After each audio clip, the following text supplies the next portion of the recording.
RiverBender.com's live coverage of today's game is brought to you by Jack Schmidt Chevrolet, the #1 GM certified dealer in Southern Illinois. Olin Community Credit Union, exceeding member expectations since 1934.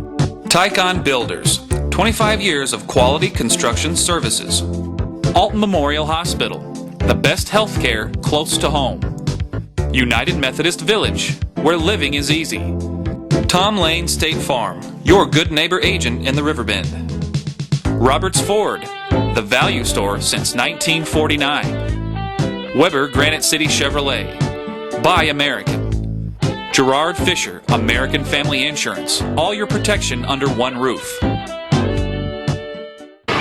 It's a Friday night football doubleheader, and we start with the Roxana Shells against the East Alton Wood River Oilers. We'll follow it up with another big rivalry game, Marquette at Southwestern tonight.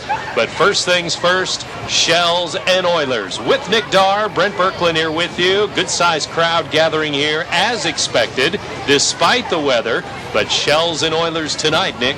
A big game, and as you mentioned, a good crowd gathering on both sides. Lots of Oiler fans making the short trip across, and everybody huddled in their blankets as it is a chilly night, but a good night for football. And one of these teams is going to come out of the season with a win, and one of them isn't, and that is a huge difference in the records of these two teams when you look at it at the end of the year. Supplier Pricing Plus at the East Side's newest and one of the largest Chevy dealerships, Jack Schmidt Chevy of Wood River, with 14 acres of selection and more selection. Now all with Supplier Pricing Plus. Save $8,165 on a new 09 half-ton Silverado. A new 09 Malibu LS, just $18,600. Hit the road with Jack Schmidt, with over 14 acres of service, selection, and savings. Hit the road with Jack Schmidt Chevy, Jack Schmidt. Wood River, Illinois. Life is busy, and that's a good thing. Olin Community Credit Union helps me keep up with convenient checking services like free online banking and bill pay, 5 area locations, and free ATMs. They even provide extra deposit insurance to keep my money safe and sound. I know I can count on them, and that helps me give 100% to the people who are counting on me. Call Olin Community Credit Union today or visit them online at olincreditunion.org. Trust me, you'll be glad you did. And we're about ready to get things started here. The coin toss at midfield. It looks like Roxana, the home team, wins the toss, and the Shells would like the football first. And Coach Pat Keith of Roxana, Coach Brad Hasquin of East Alton Wood River, all get ready for a big game tonight and a good-sized crowd as expected. Maybe the weather holding the crowd down just a bit, but it's still a big crowd. Not quite full on the Wood River side. Can't entirely see the Roxana side, but it's not a great night to watch a game from the stands, to be honest. It's a little chilly, and 2 0-8 teams, so but it should be an interesting matchup, I think. And there's a lot of fans here, and there always is when these two teams play, no matter what the sport, really. Exactly. Boys, girls, anything at all, and it's boys football tonight, as it looks like the Shells are going to get the ball first. And we will be underway, and we'll see how things go. Also, we are joined by RiverBender.com tonight. So John has his crew out here, Dan, Val, Chris, and the rest of the crew getting ready for action as the truck is down on the track to our right, to the south of the press box, if you will, and south of the school. And the Roxana Shells set up for the kick return. The Oilers special teams coming out now. So we're about ready for action. The Oilers wearing their white jerseys, the maroon pants and maroon helmets with the gold O on the helmet.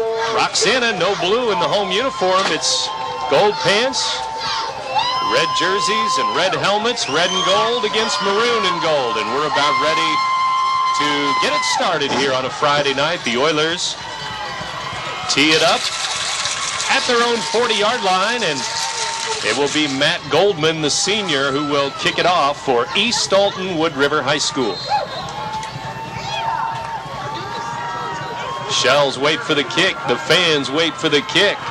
Week number 9 gets underway now. And it is a squib kick, a short kick that's going to be grabbed at the 25-yard line. Up to the 30-yard line goes the return man, and that's about it for Roxana. Jordan Brueggemann, the junior, grabbed it there, number 9, and he brought it back about 6 or 7 yards, and that's about it. And the Oilers not exactly kicking directly into the wind, although as you look at the flags, they have definitely picked up, but more of a crosswind blowing from the Shells sideline over to the Oilers sideline. But so that'll make throwing even probably more difficult for no matter which way you're going. Well, for Roxana, they like to keep it on the ground. You'll hear some carries from Brumley and Carlisle, Spann and West, and maybe even more before it's over, as they have I formation behind the quarterback, junior Ryan Touche, and he wears number 7. Touche will give it to the deep man, and nothing doing there as the Oilers stuff that run, and looks like number 56, Adam Grace, was there to stuff it.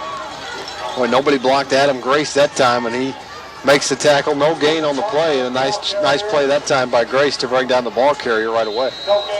Brad Perry brings in the new play for the Shells, and 11:30 to go. First quarter, 2nd and 10, and Roxana at their own 30-yard line. That carry, by the way, Drew Brumley, the senior.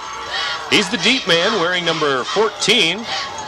The big fullback, Donnie Spann, is the up man. This time they'll pitch it to Brumley. Spann with a block, and this time over the 35, out near the 36, and it's going to be 3rd and about 4.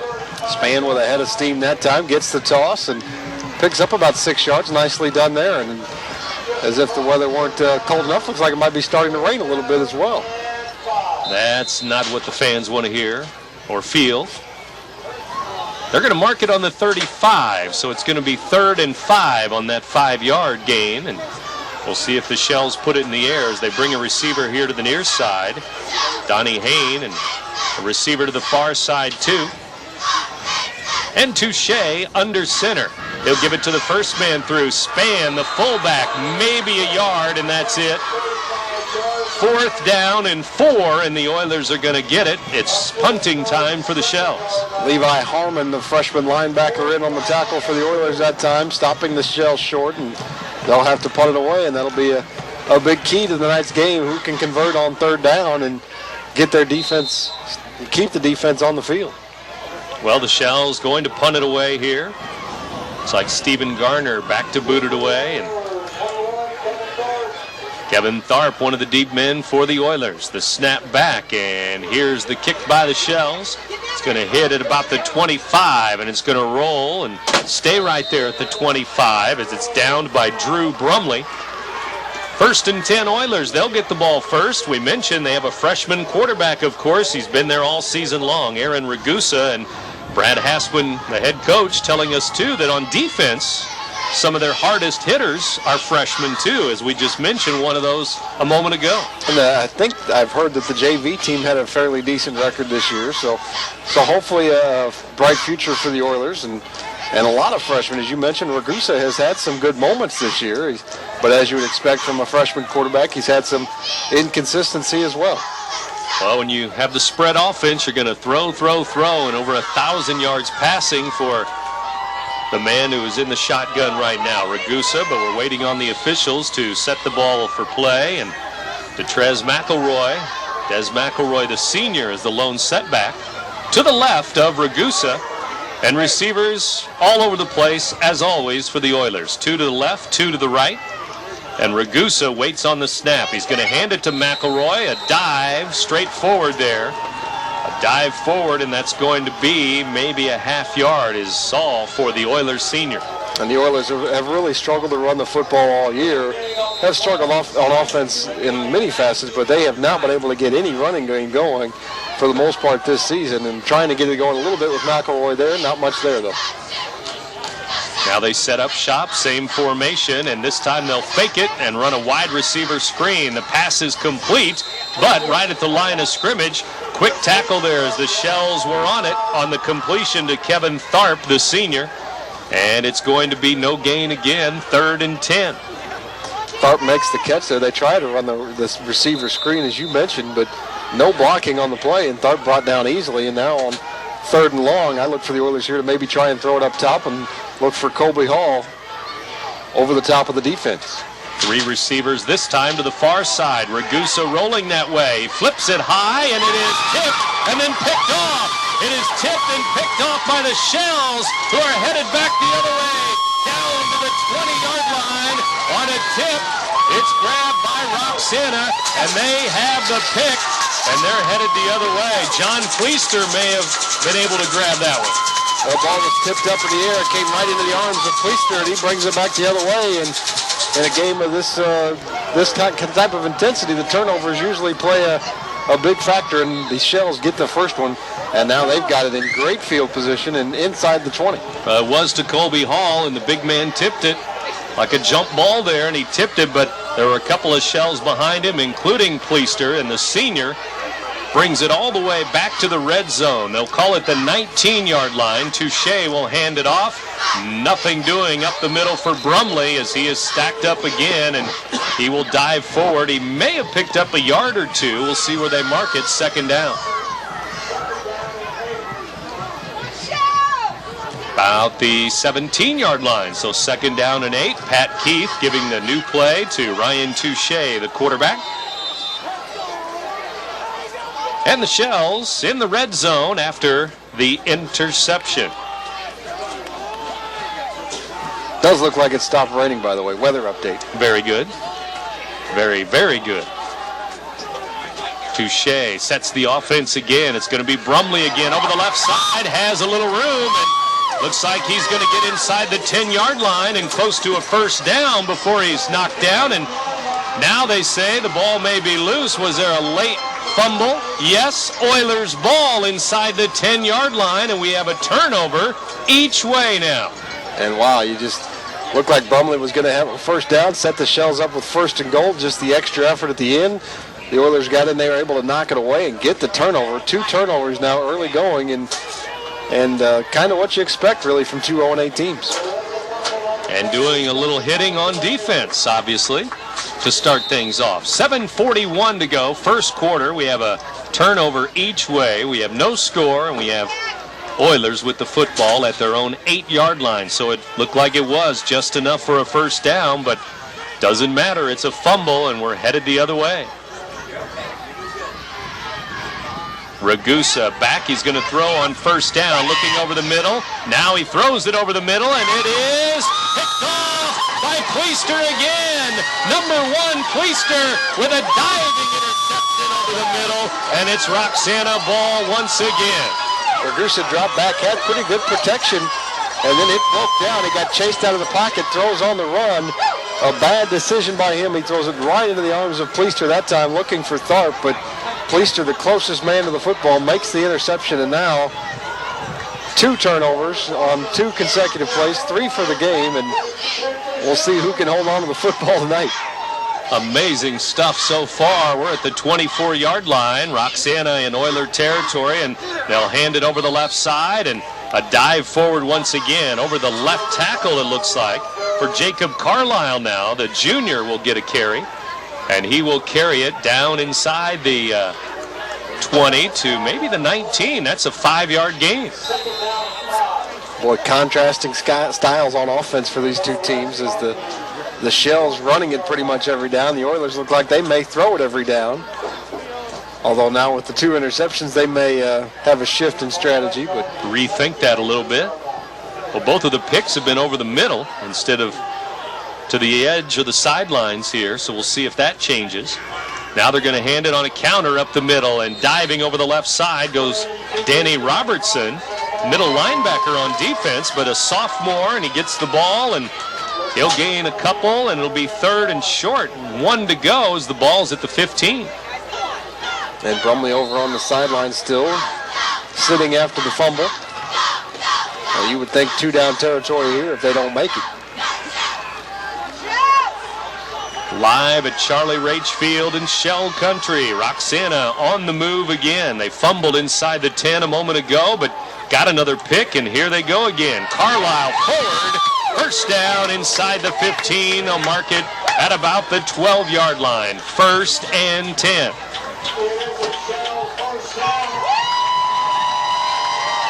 New play brought in by Bass Rach, grandson of Charlie Rach. So he's into the game at wide receiver, junior. Well, not much question right now, at least where the enthusiasm is. It's definitely on the Roxana sideline and stands. And they want to see their team take the lead here in this big Friday night battle. They'll hand it to Carlisle again, trying to break it outside. He is outside. Near the end zone. Touchdown! Touchdown! Roxana!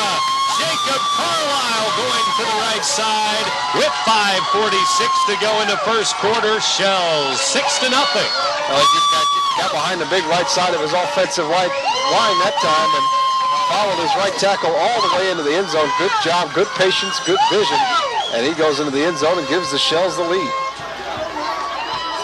Carlisle with the carry there. 12-yard touchdown run, we'll call it. And they'll go for the extra point. It will be the kicker, Stephen Garner. 5:46 remaining in the first quarter again. The kick is high, up, good. 7-0. Shells lead. Roxana leading East Alton Wood River. Back with the kickoff in a moment. First quarter continues here on Z1570 Radio Sports. Ladies and gentlemen, this is your captain speaking. We're now approaching the island of Bora Bora. Enjoy your stay. This beautiful home contains 8 bedrooms, 2 family rooms, and a private jacuzzi just off the master bedroom.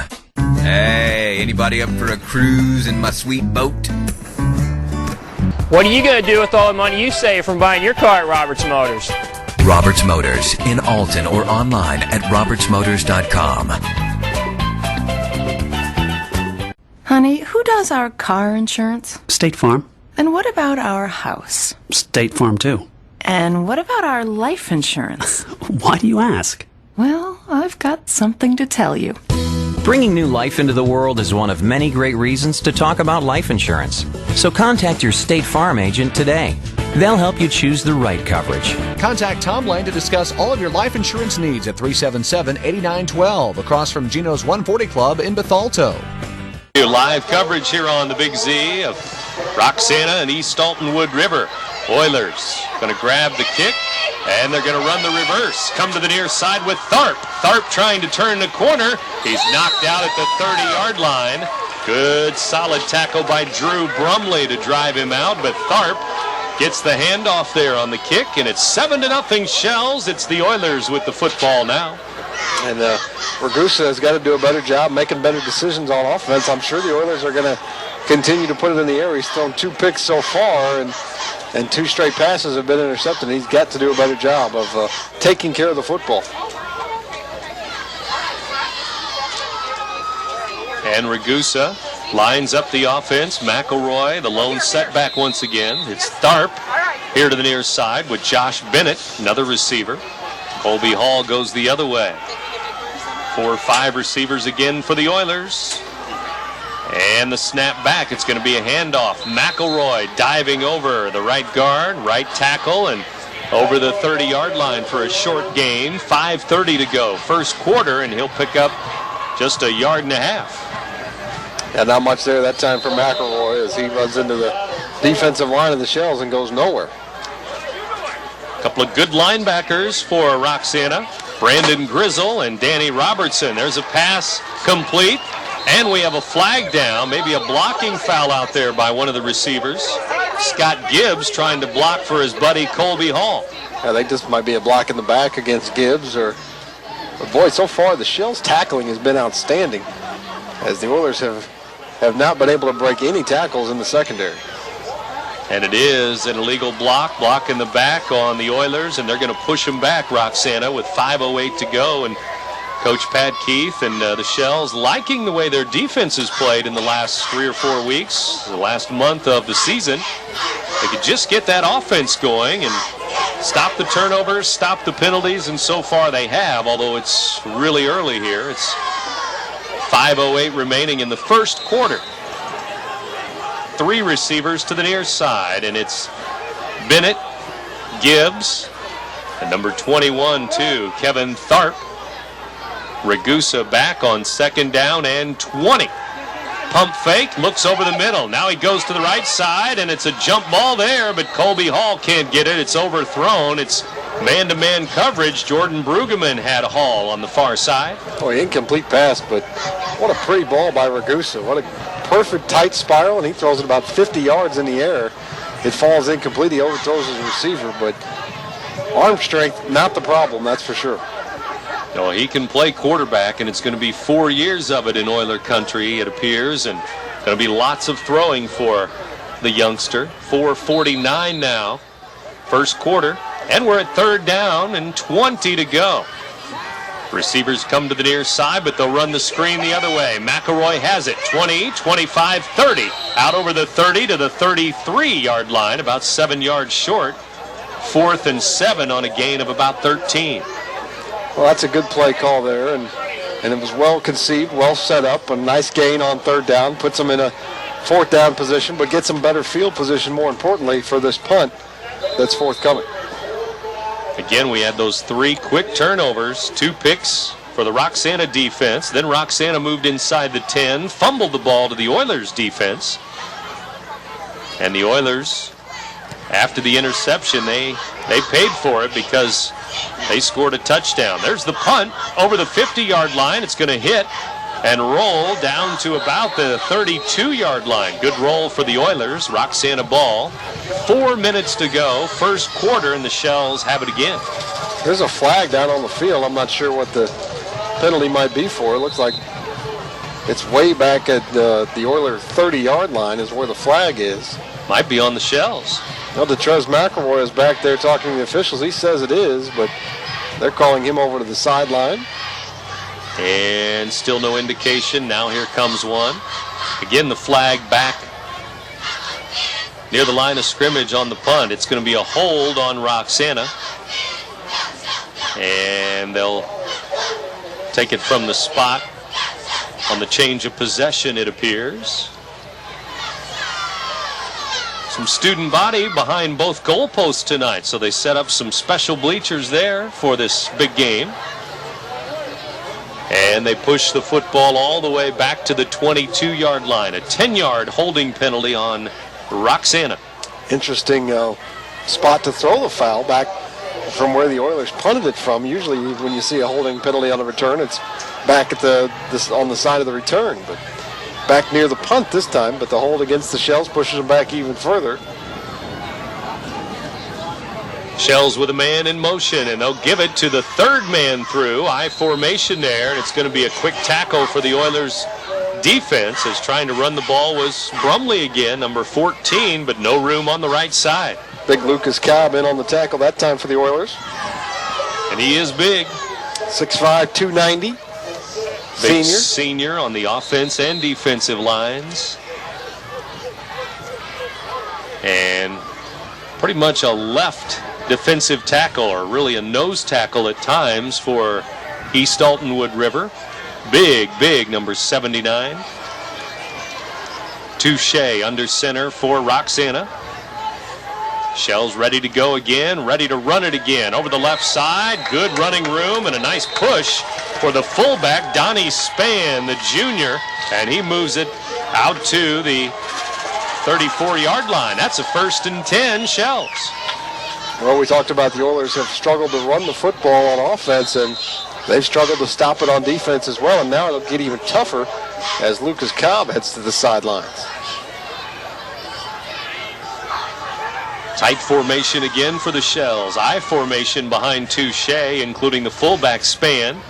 Now the man in motion, Carlisle, but they give it to the first man through this time, and now trying to break a tackle or two, but can't do it. The ball carrier there is he was smothered under, and it looks like number 32 with that carry, and that's Danny Robertson again. They'll mark it, though, at the 37, give him a 3-yard gain, it looks like. So the push. Now they, over on the side, they mark it at the 35.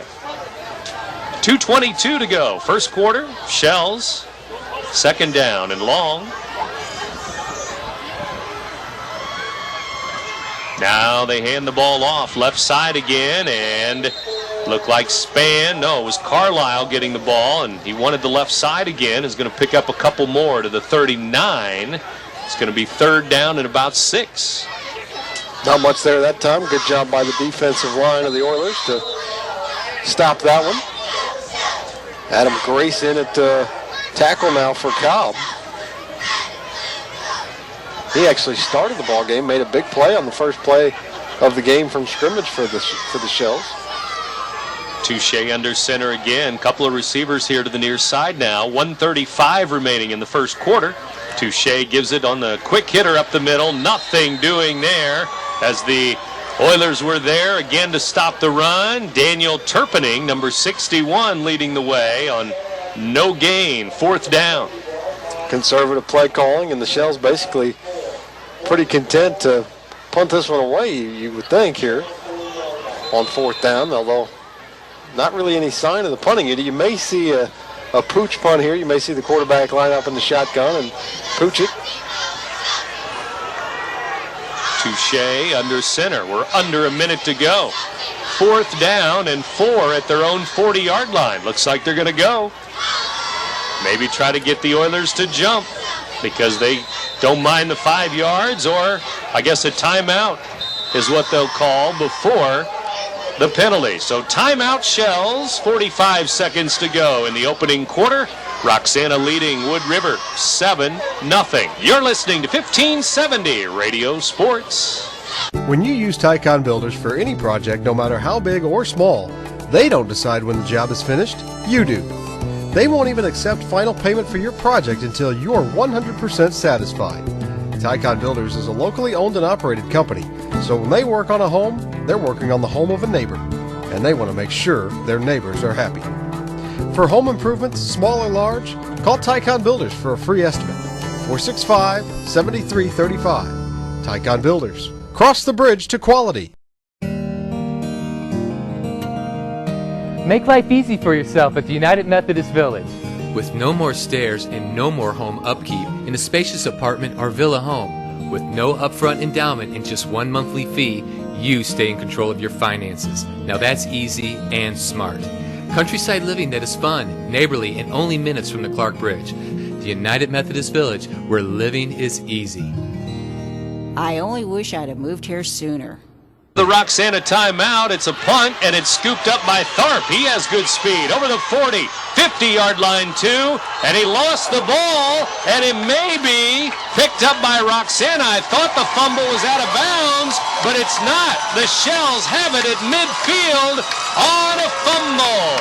It looked like it was going to be a real heads-up play by Tharp that time as he picks it up, and looked like it was going to be a great return and maybe set the Oilers up inside Shell territory, but he got popped by number 12, Stephen Garner of the Shells. Punter. Forces the fumble. The punter forcing the fumble. You don't see that very often. And the Shells get it. 3rd turnover of the night for the Oilers already. Wood River throwing 2 interceptions, and now they add a fumble to that. Roxana with a fumble of their own, so we've had all kinds of turnovers here in the first quarter. Now the handoff goes over the right side. Lots of room for Carlisle. Rumbling down inside the 30-yard line. He's to the 27 with 22 seconds left in the first quarter. Great job by the offensive line of the Shells that time. Huge hole for Carlisle, and he takes it into the secondary of the Oilers. Finally brought down by Josh Bennett, but not before a big gain. About 22 yards down to the 27-yard line. The Shells may be moving into the red zone again, and maybe one more play for this opening quarter.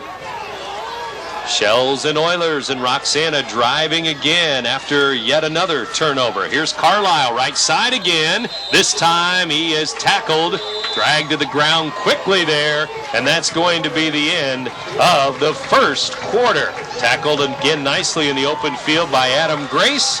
After one quarter, Shells lead it, and they're driving again. Roxana 7, East Alton, Wood River nothing. You're listening to 1570 Radio Sports. There's a long pass. It looks like it's going to be overthrown. Oh, the receiver dashes under the ball and makes the catch. Touchdown! Where did he get that extra burst of speed? That off-season training really paid off. Alton Memorial Hospital's Human Motion Institute Sports Performance helps athletes maximize their potential and improve their game. With sports performance training, you'll leap higher, run faster, and throw farther.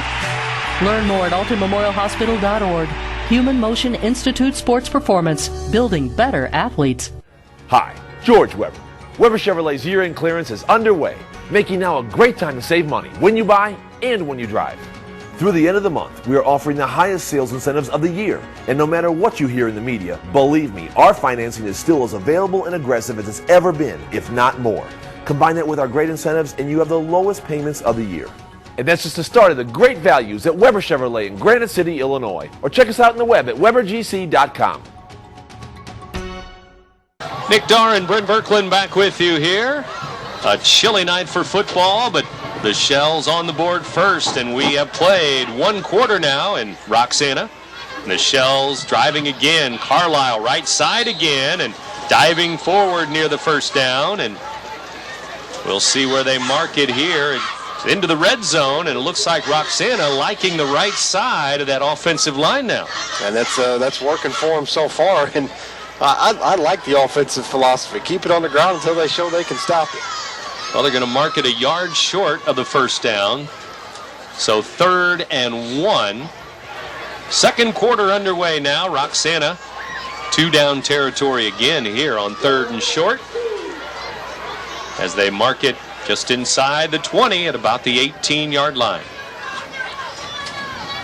Clock rolling, and over the left side, the Shells push it forward, and looks like they may have enough for a first down. They'll have to unpilot. Donnie Spann, the fullback, may have a 1st and 10. He does in the red zone with 11 minutes to go in the first half. And you'd have to think if the Shells score here, that would be their biggest lead of the season. I know in week 1 I did their game against Pena. They actually scored first and led 7-0. And I don't know how many times they've led since then. Last week they trailed Marquette, scored their only touchdown, and made it close, but 26-6 the final. Touche again, it's Carlisle over the right side, and he is dumped there. And it's going to be a nice game. Down near the 10-yard line, maybe leaped over the 10. Carlisle upended there to about the 9-yard line. And again, it's going over that right side of the offensive line as well. So great job by the right side of that offensive line, and they just continue to go to the well, and the Oilers so far haven't been able to stop it. 2nd down and about 4 to go now, as they move the ball inside the 10, right at about the 9-yard line here. Roxana moving to the north end zone, and this is a handoff, and the ball is loose as Scott Gibbs was in there quickly. What a play on defense. The blitz was on. Gibbs causing the fumble. It's Oilers' ball. It was loose, and Gibbs and the Oilers rocking the Shells there. That's just a great call by the coaches of the Oilers to call that blitz in that situation, make something happen.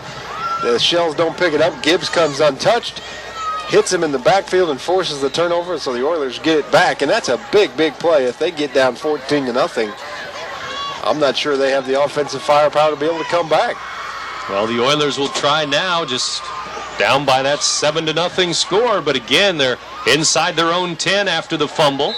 They hand it off left side, nothing doing there. Shells stack it up again, and now maybe some extracurricular activity with some things happening after the whistle and flags flying, and a lot of pushing and shoving after the whistle there. Getting a little chippy out there. Certainly understand some of the frustration. Both teams well documented, 0-8. Probably offsetting here. Unsportsmanlike against the Oilers. Unsportsmanlike against the Shells. Retaliation, and on we go, and actually they're going to mark it off against the Shells, 15 yards here. That's interesting. They pointed both ways on the penalty, so maybe 2 penalties against the Shells. Maybe a double on Roxana. Give me a double. 9:46 to go, second quarter. That's a big penalty, is it? The Oilers were trapped deep inside their own territory, now get out underneath that shadow a little bit. Oilers 1st and 10 after the penalty. Out to the 25. Snap is loose back there, and it's jumped on by McElroy. I don't think Ragusa knew where it was right away, so the running back had to jump on it, and that's going to be a loss of almost 10 yards. 2nd down and long now. You get a break, you get a penalty. hope to get something going, and then just not a good snap. And Ragusa may not have been ready for it either. Maybe it was on a different count, different page. Ragusa back to throw this time, though. Throwing it over the middle. Hall is there, and it's tipped away at the last minute. Good play by Brad Perry as he came over to help. Well, they've looked Colby Hall's direction a couple times tonight, both times over the middle. I'd like to see him get him going down the sidelines, get him one-on-one with a defensive back. He's going to be taller than any defensive back that he's going against, but when you go over the middle, the Shells are giving some safety help and able to bat the ball away twice now. The first time it was intercepted, that time it falls incomplete. Right over the middle of the field, and again Ragusa with a nice ball. It's 3rd and long now, and he'll throw to the sideline now, and it's incomplete as the receivers were well covered over there, and they had the Oilers pinned in. It's going to be 4th and long, 9:05 to go till halftime, and Shells are going to get it back and maybe around midfield. It looked like Ragusa took a pretty good shot as he threw that ball as well, and maybe somebody got a hand on the football, batted that one down a little bit. And even the route, though, would have not been near enough for a first down had it been completed. And so the punt team on for the Oilers. Roxana back at the 50-yard line. Low snap, scooped up by the punter. It's grabbed on the run there, and down on a knee is Perry, so he will be marked down there at the 44-yard line of the Oilers. So they're 44 yards away from pay dirt when they start. And that was a good play by Dylan Doris, the punter of the Oilers. You mentioned low snap, short hops him, and he's able to come up with it and get the punt away. Otherwise, that could have been a touchdown for the Shells. Well, Shells have it again. They fumbled the ball inside the Oilers' 10-yard line twice in the red zone, but they've also scored the only touchdown, and that was midway through the first quarter on a Carlisle touchdown run. And now a hold on the Oilers, I think. Yeah, they're marking it down to the 35 of East Alton Wood River. So, Shells have it in even better field position now. Well, right now the Oilers just need to survive this first half as they have played awful. Penalties, turnovers, but down only 7-0 on the scoreboard right now. And not able to move it on offense. Now over the left side, the ball carrier goes, and it's Drew Brumley, and Brumley will get it down near the 30-yard line. A good run on first down. He's going to make it 2nd and 5. This could be a huge Shell lead right now, if not for 2 turnovers of their own inside the red zone. And 5 turnovers in all. Wood River has turned it over 3 times. Roxana 2 fumbles. Kind of what we expected. Back and forth. The defense, for the most part, controlling the offenses. But the Shells able to run the football here a little bit tonight. Now up the middle, diving over the top of the pile is Drew Brumley. Inside the 30. And they mark it down near the 26. He may be a yard or 2 short. 3rd and short. Walter Payton-esque. Diving over the top. Usually it's good to get into the end zone, though. He's leaping over the 30-yard line and down near the 27. So we'll call it 3rd and 2. And maybe a full house backfield here. They do bring Brendan West, a sophomore, in. He's the deep man now in the I formation. They'll pitch it to him. He's going to go over the right side. First down and more, and he's tripped up there inside the red zone, down near the 15-yard line before he was finally knocked down. I think Kevin Tharp makes the tackle that time as he does a somersault forward, does West, but plenty for the first down. And the Shells, as you mentioned, have had success moving the ball, and it's all been on the ground. Have not attempted a pass yet tonight, but they're moving the football, and they've got all the momentum on their side right now. They just need to punch this in. Well, time of possession leaning toward the Shells in a big way here in the first half. Clock rolling again after yet another run. Carlisle will get it. He's the man in motion, and he goes over the right side and squirts through one tackler, but knocked down inside the 15. A gain of a couple, 2nd down and 8. Again, this big crowd bundled up. The wind picking up, though, and the wind chill dropping. We started in the mid-40s, temperature-wise as it is. About 46 for the game time temperature. 6:30 to go till halftime now. Touche under center for Roxana. Down at the Oiler 14-yard line. They're in the red zone again. Touche flips it to Brumley over the right side. Lost the ball, but was close to rolling out of bounds, and maybe it finally did. About 2 or 3 yards behind where the ball carrier was, and wherever they marked that, it's still Roxana ball, 3rd down. Hard to tell from over here. It looked like it either rolled out of bounds or Shell dove on it. In any case, it's going to be Shell football, and Brumley has fumbled it a couple times now tonight, and he heads to the sideline now on 3rd down. First down markers at about the 9-yard line. It's 3rd down and 3, and now timeout. Timeout called, and I think they're going to check the time on the clock. It says 5:47 on the scoreboard. Well, now they're going to go ahead and go with it. 3rd down. Touche under center again. Gets the snap. Back it goes. Handoff left side. 1st down. 1st and goal on a run left side now. Jacob Carlisle. Oilers blitzed again that time, but the timing of it was just a little off. And they came over the opposite side. Carlisle able to elude the rusher and pick up the 1st down. 1st and goal now. All the way down to the 3-yard line, it looks like. 1st and goal, and Spann, the big fullback, comes out. We'll see if Brumley and Carlisle are both in there in this situation with 5:35 to go. Now Spann back in with a new play, it appears. And now a timeout going to be called.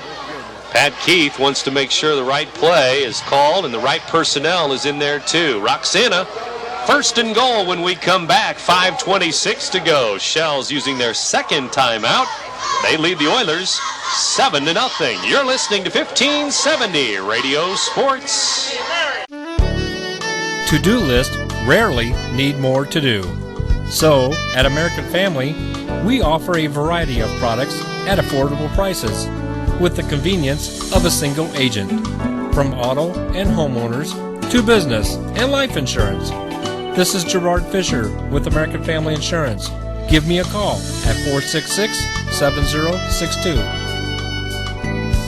American Family Insurance. Supplier Pricing Plus at the East Side's newest and one of the largest Chevy dealerships, Jack Schmidt Chevy of Wood River, with 14 acres of selection and more selection. Now all with Supplier Pricing Plus. Save $8,165 on a new 09 half-ton Silverado. A new 09 Malibu LS, just $18,600. Hit the road with Jack Schmidt, with over 14 acres of service, selection, and savings. Hit the road with Jack. Jack Schmidt Chevy. Jack Schmidt. Wood River, Illinois. 7-0 Shells. I formation. The deep man is Carlisle. Let's see if he gets the ball. He has scored already once tonight. On a 12-yard touchdown run. Touche waits on the snap. They give to Carlisle up the middle, and they push forward and near the end zone again. No signal. Now there is touchdown. Roxana. Carlisle into the end zone again. He finds pay dirt. It's 13-0. Well, the offensive line's done a great job all night. We've given them a lot of credit, but that was a lot of Carlisle and a lot of second effort that time to get into the end zone and just push the pile forward, get in the end zone, and make it 13-0. He scored at 5:46 of the first quarter, at 5:20 here in the second quarter. This time a 4-yard touchdown run. And the extra point is blocked. And so it will remain 13-0 in favor of Roxana. But the Shells have put 2 touchdowns on the board, and they've had plenty of offense here tonight. They really have, and they've dominated this first half. And if not for a few turnovers, it could be a lot worse than 13-0. As they have played very well. The Oilers have played very poorly. A lot of turnovers, and the Oilers have got to get something going offensively, down 14-0, and I mean, not showing any signs of life offensively. at least a couple of first downs and keep the ball away from the Shells offense and that running attack, which is pretty strong. Again, Pat Keith saying that Brumley, Carlisle, West, Spann, and Robertson would all get carries, and they all have here in this first half. Carlisle with a couple of touchdowns, and we're at 13-0. Roxana with their highest point total of the year now at 13. Lucky 13. Well, the way they're moving the ball on offense, they're likely to score more than that this evening. Roxana ready to kick it off to the Oilers again. It's a line drive kick, grabbed at the 20-yard line. This time they'll fake the reverse, but it didn't fool the Shells. They knocked down the return man at about the 25-yard line. We have 5:13 to go here in the second quarter. There wasn't a defender on the kickoff team that bought the fake that time, and everybody converged on Tharp and brings him down. Not a great return, not great field position for the Oilers, and they need something out of their special teams the way their offense is playing. Roxana scored 6 points in week 1 against Pena, 6 points last week against Marquette. So that was their highest point total. They had 12 points on the year. Now McElroy breaking free up the middle. He scoots to the left side and will gain about 4 or 5 there on first down. Defensively, 2 of the last 3 weeks, they've only given up in the 20s. 20-0 Southwestern score, and then Marquette last week at 26-6.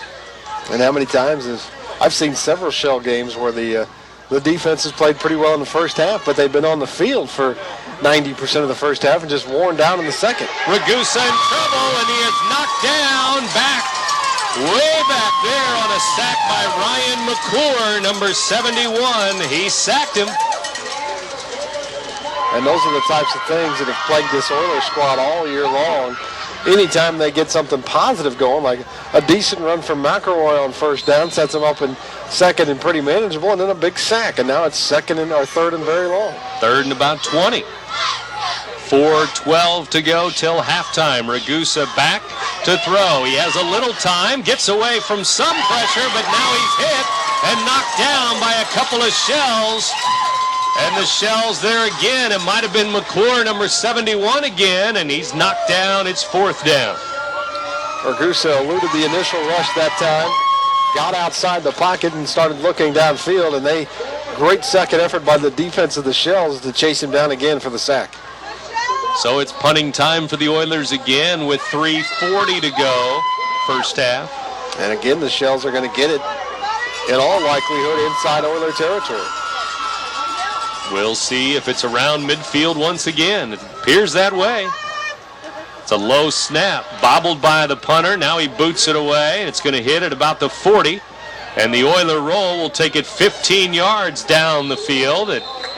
Roxana will have it at their own 46-yard line, and they still have 3:16 to go till the intermission here. And the red and gold have the football again.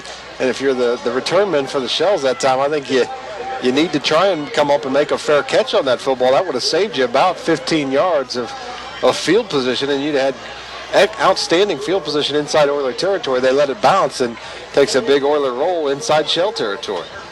Number 2, Brandon Grizzle, slow to get off. Maybe is coming off because he's finished with special teams, but slow to get off either way. But as the offense comes on now for Roxana, and here they go from their own 46-yard line, 1st and 10.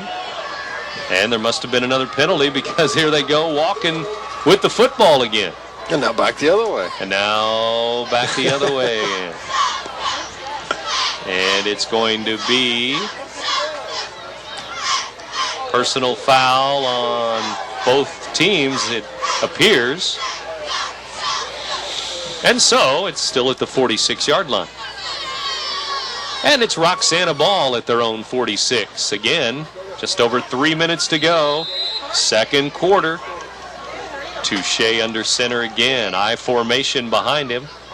Spann, the fullback, right behind the quarterback.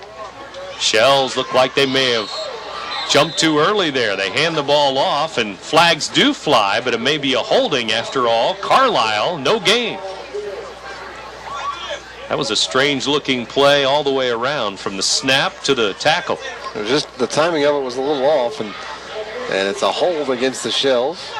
Looked like motion before the snap and then a hold after the snap, and it's 10 yards against Roxana. So back to the 35-yard line.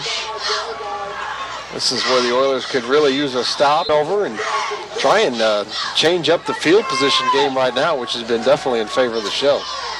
Tilting one way for sure here. Now there's a pitch to Carlisle over the right side. He has room again over the 45 to the 46. He gains those 10 yards back, and it's 2nd and 10. Again, going behind the right side of that offensive line. Nothing fancy about the Shell offense so far in the first half. Just pretty much handing it to Carlisle over the right side every time and churning out pretty big chunks of yards. 46-yard line, 2nd down and 10. The clock running, 2:40 to go. First half. Roxana to the line of scrimmage. The Oilers on defense. The Shells on offense.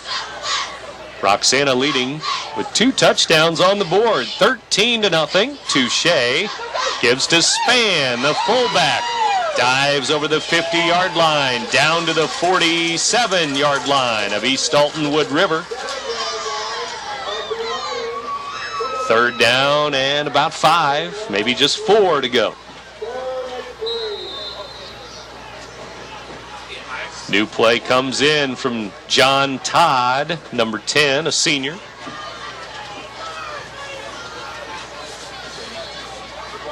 Cody Yerkes comes out of the game for Roxana, a senior. High formation again for the Shells. We're down to 1:45 now in the first half.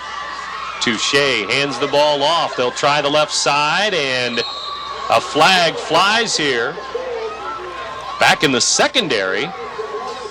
Looks like the ball carrier's down at the 45, a yard short, so 4th and 1, but let's check yet another flag. It's on the Shells, it looks like. Block in the back on Roxana, so they'll push it back once again, and 3rd down will be replayed from the 43-yard line of Roxana. 3rd down and 13 now. And keeping it on the ground, even on 3rd and long. We'll see. Will Touche put it in the air for the first time in the game? Unlikely, I think. 1:36 to go, first half. Roxana with a touchdown in the first quarter, another here in the second quarter. 13-0, they lead East Alton Wood River. Touche back.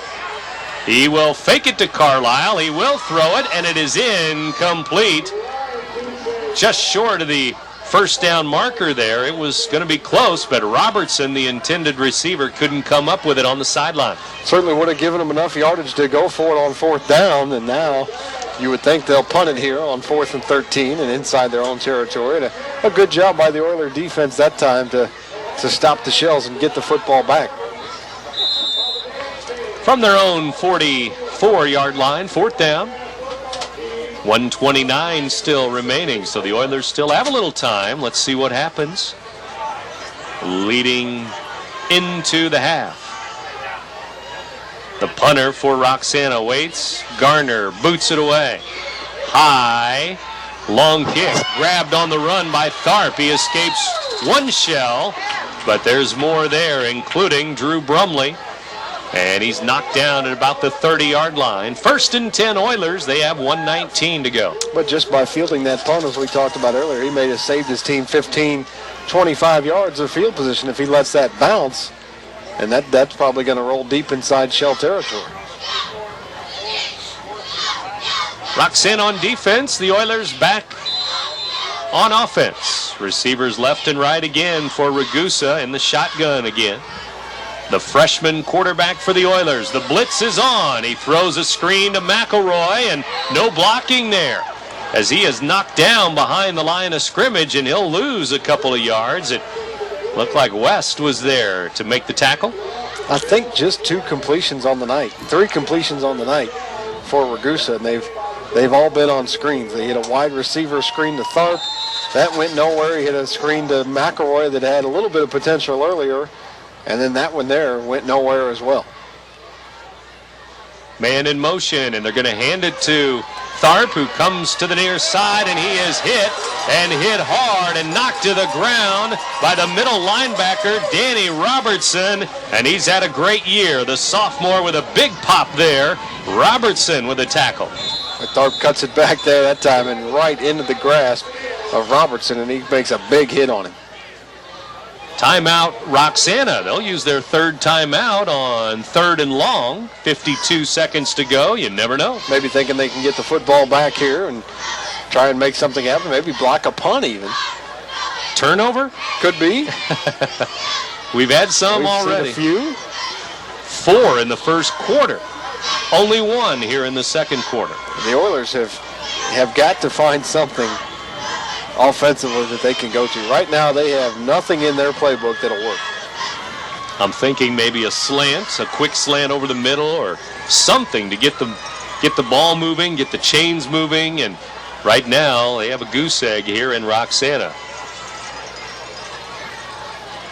13-0 in favor of the Shells, who use a timeout. Their final timeout. And we'll see what happens on 3rd and long. We still have 52 seconds to go till halftime. Big crowd here tonight. Under the lights at Charlie Raich Field.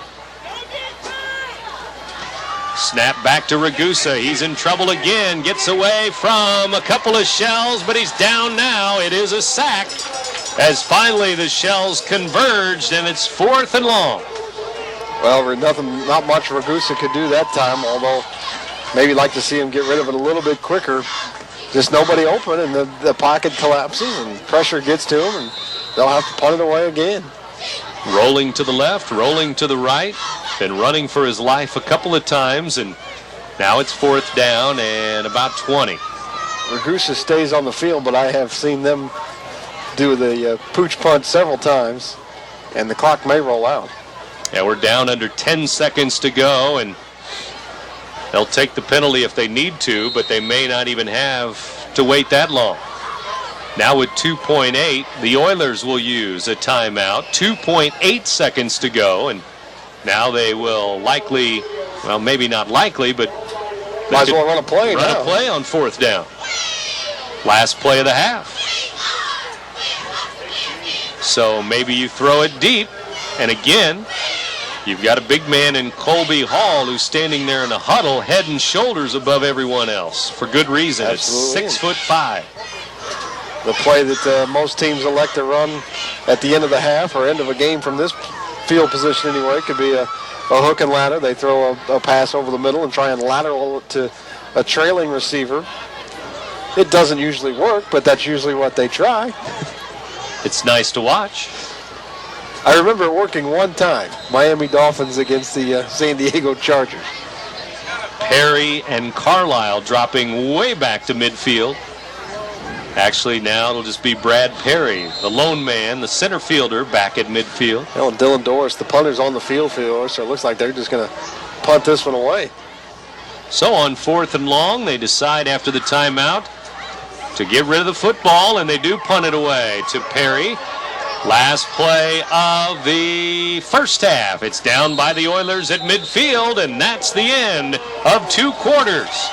Here at Roxana High School, the Shells have the lead at the half. It's 13-0. Shells over the Oilers. Back with halftime in a moment. You're listening to 1570 Radio Sports. RiverBender.com's live coverage of today's game is brought to you by Jack Schmidt Chevrolet, the #1 GM certified dealer in Southern Illinois. Olin Community Credit Union, exceeding member expectations since 1934. Tycon Builders, 25 years of quality construction services. Alton Memorial Hospital, the best health care close to home. United Methodist Village, where living is easy. Tom Lane State Farm, your good neighbor agent in the Riverbend. Roberts Ford, the value store since 1949. Weber Granite City Chevrolet, Buy American. Gerard Fisher, American Family Insurance. All your protection under one roof. We'd also like to recognize tonight the Roxana football team, class of 1974. How about a nice hand for the class of 1974?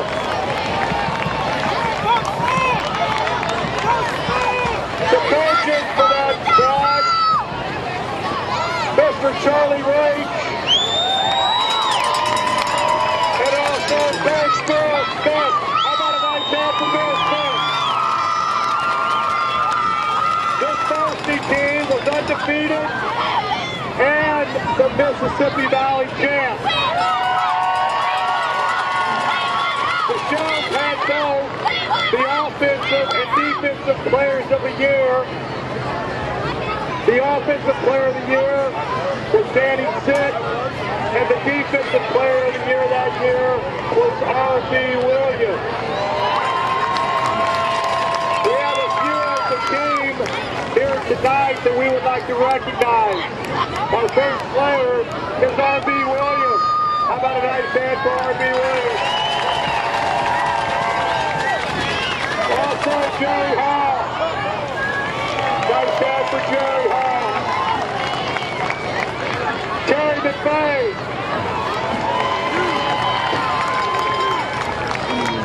Brian Sykes. Van Downing.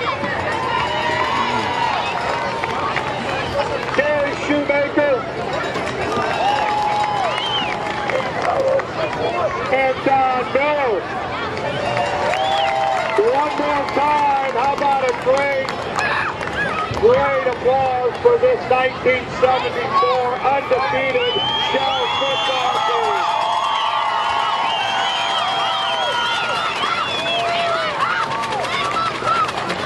Congratulations, guys. Enjoy the second half. And now for a performance by the Roxana dance team.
Life is busy, and that's a good thing. Olin Community Credit Union helps me keep up with convenient checking services like free online banking and bill pay, 5 area locations, and free ATMs. They even provide extra deposit insurance to keep my money safe and sound. I know I can count on them, and that helps me give 100% to the people who are counting on me. Call Olin Community Credit Union today or visit them online at olincreditunion.org. Trust me, you'll be glad you did.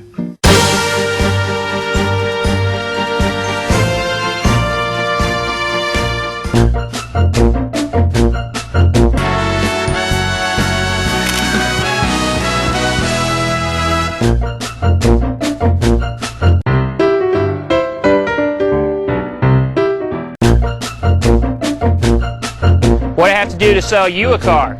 Roberts Motors, easy to get to, just off Highway 67 or Highway 3 in Alton. We'll see if the Oilers can do something on offense, and if they do, they make it a game again. We're at 13-0 Shells.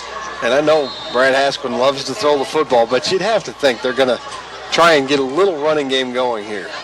A short kick, and the Oilers let it take a hop or two, and Tharp will hand it off. It's going to be the reverse to the near side, and the reverse man could not get away from the tackler. Josh Bennett looked like he had a hole there, a seam, but it was closed quickly again. If he is able to break that one tackle, he may go, but a good job by the Shells to bring him down and keep the Oilers deep inside their own territory to start this second half, yes. Ragusa there. He has McElroy behind him. And he has receivers to the left and to the right, as always. And here we go with quarter number 3 at Charlie Rage Field.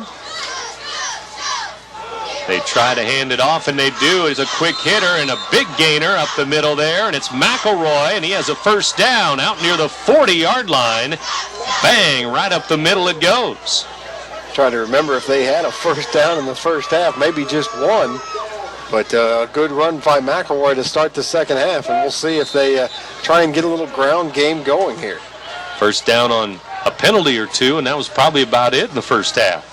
Now they hand it to him again. This time nothing doing as he is wrapped up right away. And one of the first ones there, Derek Masula, number 45, a senior for the Shells. I mean, you've got to try and keep the defense honest at least. Ragusa, they're just pinning their ears back and coming after him as they have not ran the football hardly at all in this game.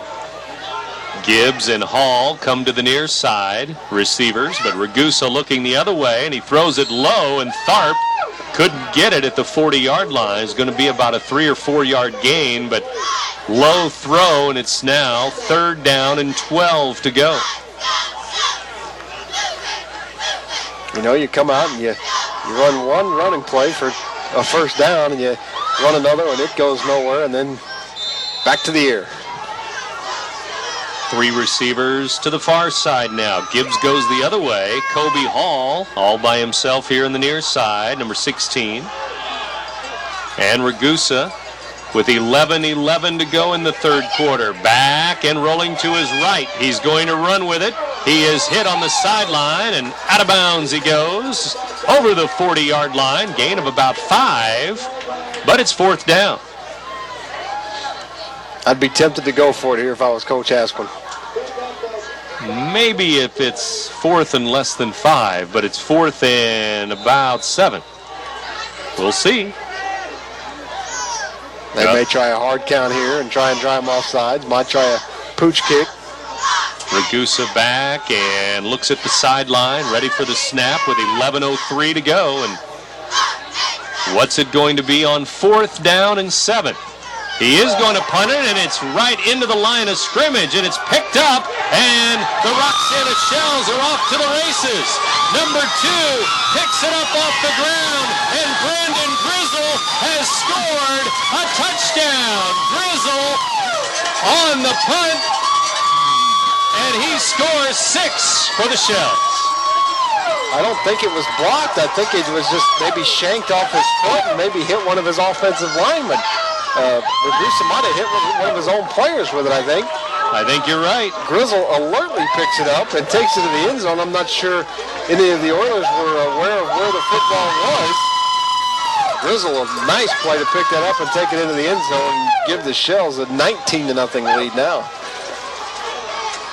45-yard touchdown return, we'll call it there, as he scooped it up and he was off to the races. Had a couple of Oilers to beat, but he beat them as he turned it to the middle of the field, and he was off to the races, and it is 19-0, and they'll go for 2 to make it 21 if they can. Touche will roll to his right, flips it into the end zone. It is knocked away. Tharp was there to knock it away, it looks like, as pass was intended for one of the Shells who was already in the end zone. May have been number 28, Cody Yerkes. But they settle for 6 more and make it 19-0 now, Nick. 10:50 to go. And not the start the Oilers were looking for, obviously, as they got something going on first down. A nice running play and got a first down. But the drive stalled after that and just can't get it going offensively. Can't keep it going offensively. And then a poor special teams play. A touchdown for the Shells on special teams. And they're dominating right now in all phases. I'm not sure if you call that a punt return specifically or what it was, but Grizzle will take it. He has scored a touchdown and it made it 19-0 Roxana. And I suppose had it hit a shell that the Oilers could have picked it up and done the same thing, ran the other way with it. It was right smack into the middle of the line there. It was I'm not sure it hit a shell, though. Bunch of players from both teams there. Would have been an interesting call if the Oilers had picked it up and ran for a first down. Well, another wacky play.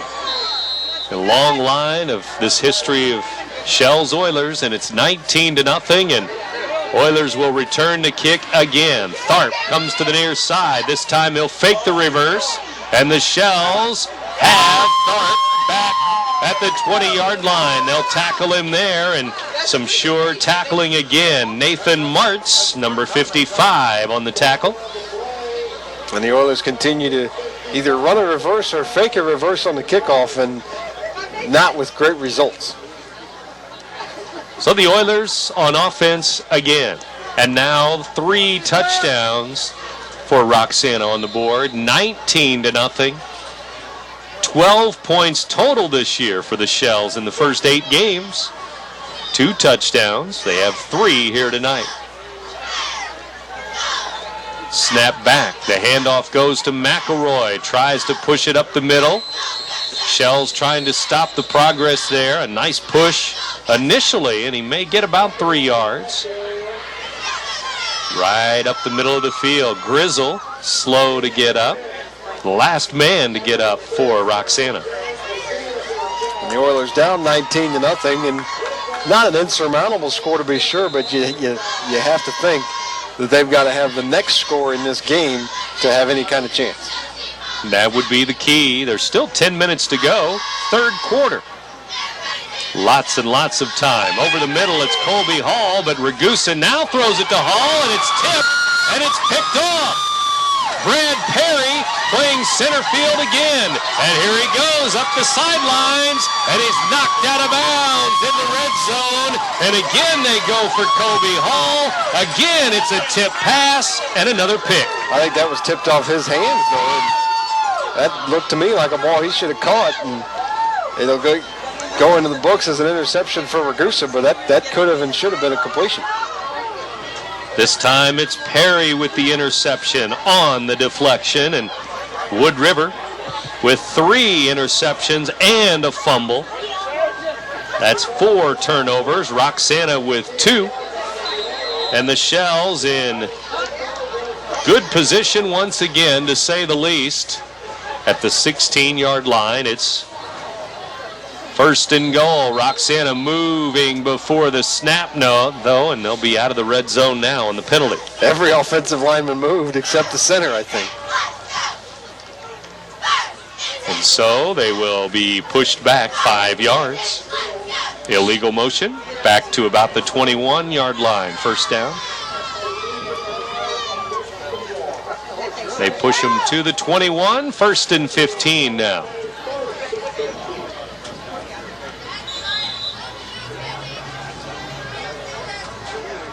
Touche looks to the near side at his coaches. They hand the ball off, looking for room on the left side, and not much there. Just a couple of yards. And a late flag. Very late flag here. We've had some personal fouls, some unsportsmanlike conduct, both ways. You would think that's what this is going to be for, as late as the flag was. Personal foul, East Alton Wood River. And so, they'll move it closer to pay dirt for Roxana. You absolutely cannot commit this many penalties and this many turnovers and expect to have a chance to win the game. Down to the 7-yard line, it looks like. High formation, Spann and Carlisle behind Touche. First and goal from the 7. And now the clock rolls again with 9:37 left. Third quarter. Shells just scored at the 10:50 mark. Here's Touche with a quarterback keeper rolling to the right. There's a flag, and he's near the end zone. right at the goal line. No indication that it's a touchdown, but there's also a flag, and that's going to be against the Shells anyway. It's a holding penalty. So 10 yards there from the spot of the foul, which looks like it's about the 5-yard line. We'll see where it ends up.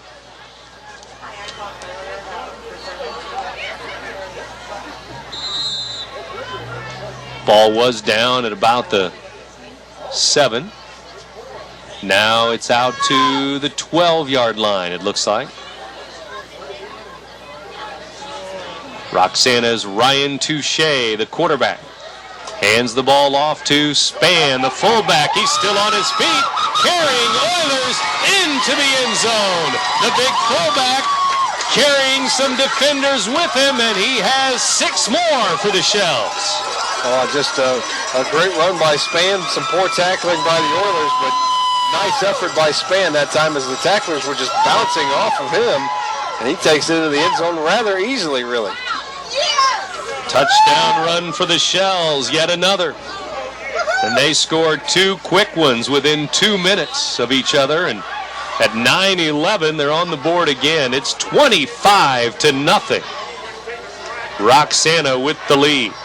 They've scored in all 3 quarters here tonight. They've had 4 touchdowns. They'll go for 2 points here. Touche under center. And they'll hand it off to Brumley. Left side, 2 points good. Drew Brumley takes it in for 2. And it is 27-0 Roxana. Back in Shell Country in a moment. You're listening to 1570 Radio Sports.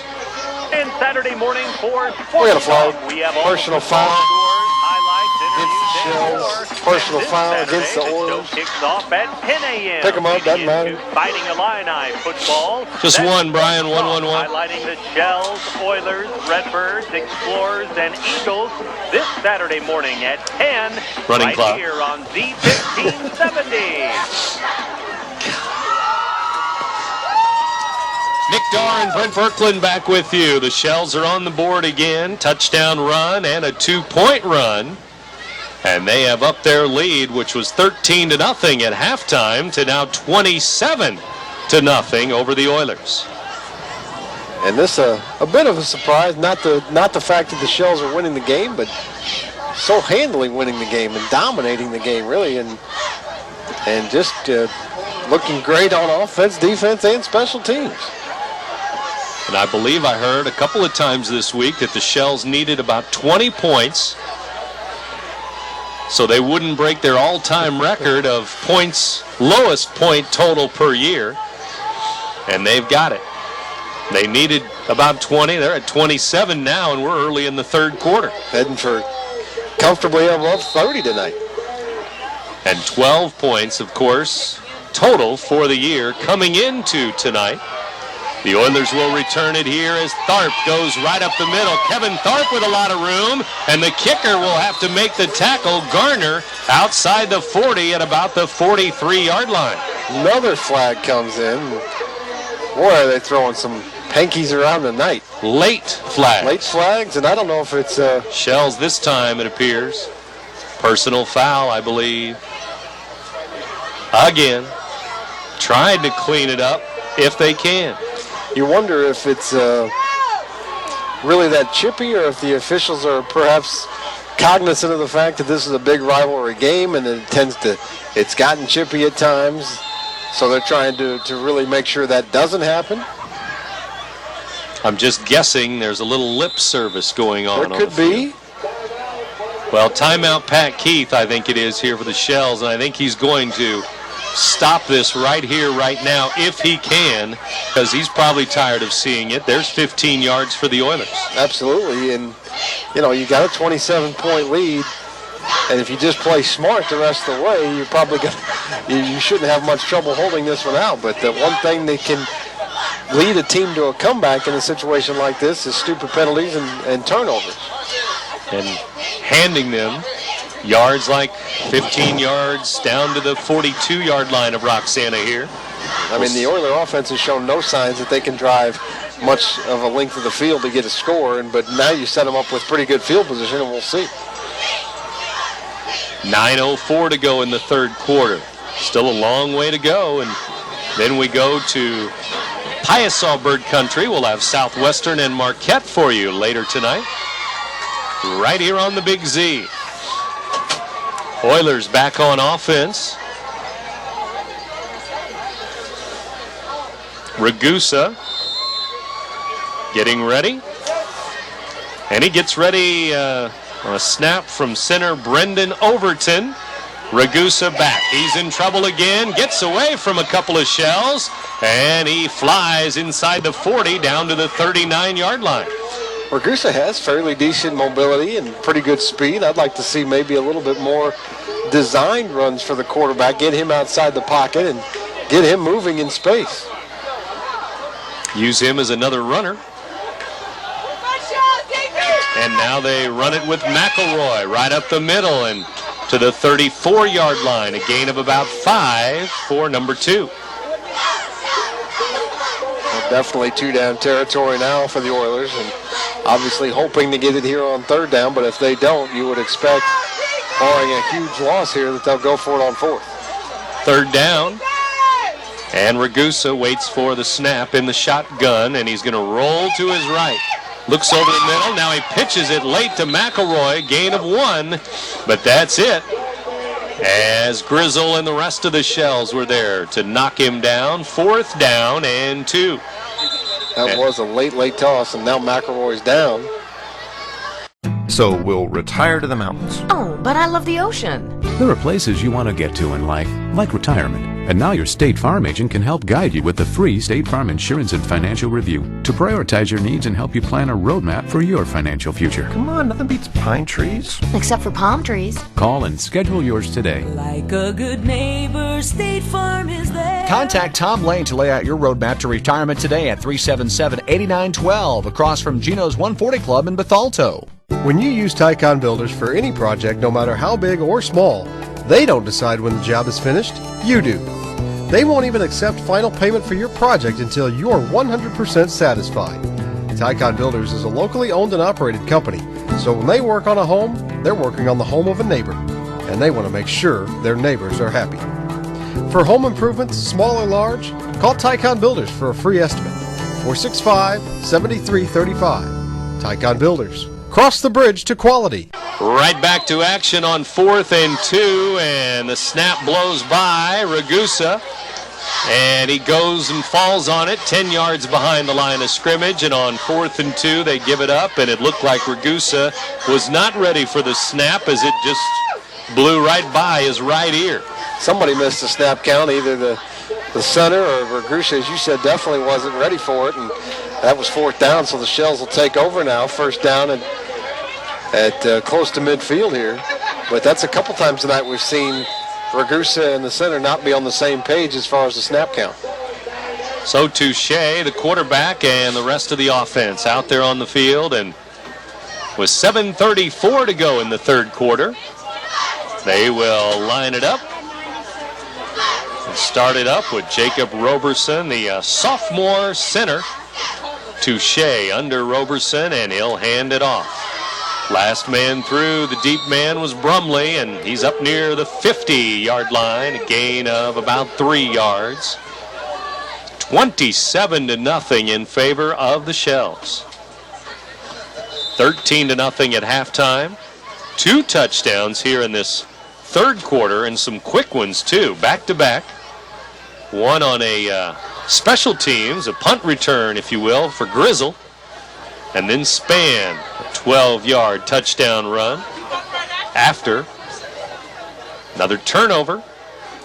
There's been plenty of those here tonight. Touche pitches to Brumley. Brumley over the 50, tries the right side and down to the Oiler 45-yard line. 3rd down, but only about 2 more to go. Continuing to keep it on the ground, and I'd be surprised if we see another pass the rest of the night from the Shells.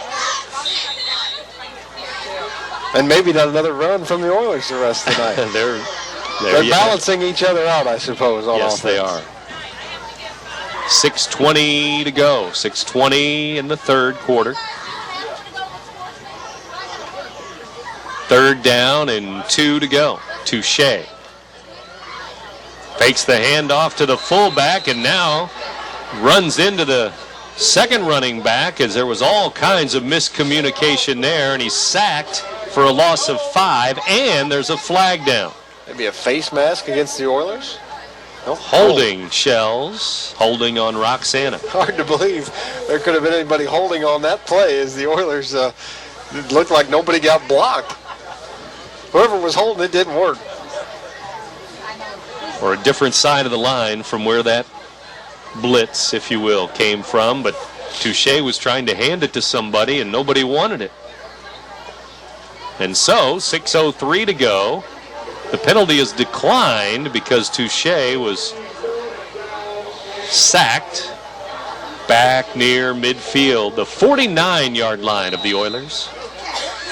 4th and 5 here, though, and the Oilers the Shells appear to be going for it. We'll see if they try and draw the Oilers off sides again. They've tried that once tonight. I think they'll go for it here, up by 4 touchdowns. It's 4th down. They'll pitch it to Brumley over the right side, and he has a first down, it appears. He needed 5, and he picked up about 5.5. Well, move it back a little bit. It might be close. They're not moving the chains just yet. They may measure this. Nope, first down. At the 44-yard line of East Alton Wood River. And so, the Shells have a new set of downs and 5:40 to go in the 3rd quarter, and they may be able to run this whole 3rd quarter out now as they move into Oiler territory with a 1st and 10.